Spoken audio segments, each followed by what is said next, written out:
This is the truth, right?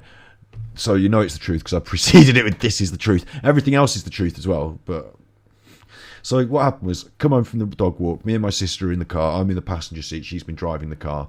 I'm in the passenger seat. I've got my muddy wellies on. We're having a little chat. She's dropping me off. So we're still finishing the conversation that we're having. I've opened the car door. We're finishing the conversation before I get out and go and get the dog, and I'm in the house. And lo and behold, just over there, just up there, our neighbour's house, there's smoke.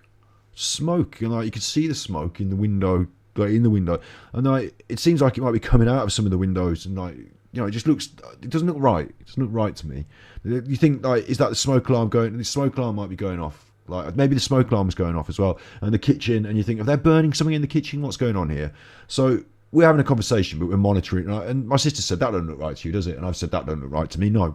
And so we've got out the car, and then we're like having a look because we don't think it's right. Upstairs, in the upstairs window, they've got a one of those bathroom windows that don't open properly, but and they've opened up the window, and all this smoke started coming out. And my sister shouted, "Are you all right, or do you need any help?" And they've said, "No, help." And so at that point, I've just immediately, now it's bad because I've got my wellies on, but you'll see that it didn't matter so much about my wellies in a second. I've just run, and their front door is not like open. It's open. I think it is open. Is it open? I've run, like, you know, shoulder into. I haven't bashed their door down. I wouldn't be capable of just bashing it, but I think it must have been open or unlocked. I've run and I've like smashed through the door, and in their house there's smoke all everywhere. At the top of the stairs, there's the fella who lives there. They're not the elderly gentleman who lives there, older gentleman who lives there. He's at the top of the stairs, but he can't. He's like at the top of the stairs, and in front of him on the landing is a chair and a vacuum cleaner on a chair, and it's all on fire. The wall's on fire, the carpet's on fire, the floor's on fire. The bathroom, because the help is coming from there. He's in my way. I need to get to the bathroom. So I've run up the stairs and I've grabbed him, and I've just physically like picked him up and just like, we're going, and he's like, what, I need to, and I'm just like, no, you don't need to do anything. I'm picking you up and you're out of the house. So I've picked him up and I've took him out of the house.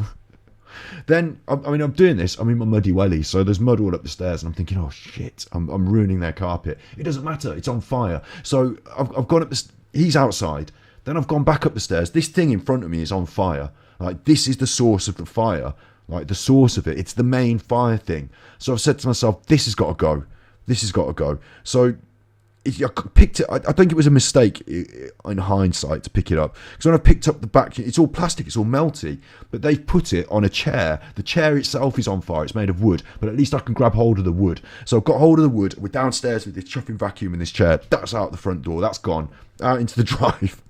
Let them deal with that outside. Let them deal with that. My sister's out there with the fella, and, you know, let them deal with the thing that's on fire outside.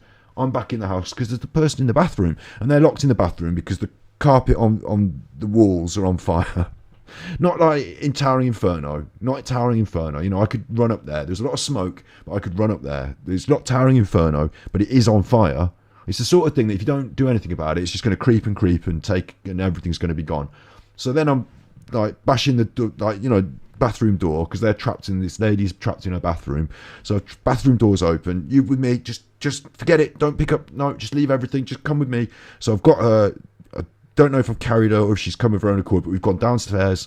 I think I've helped her, you know, carried her essentially, but helped her. Like, gone downstairs, she's out the front door. Then I've run back in because I don't know, this one was silly, but it seemed so obvious. I just got a wet towel or whatever, a wet thing, and I just went round where the main bits of fire were, and I just went wet towel that, because there were some main bits of the fire that were just obvious, and if you leave them, it's just going to ruin everything.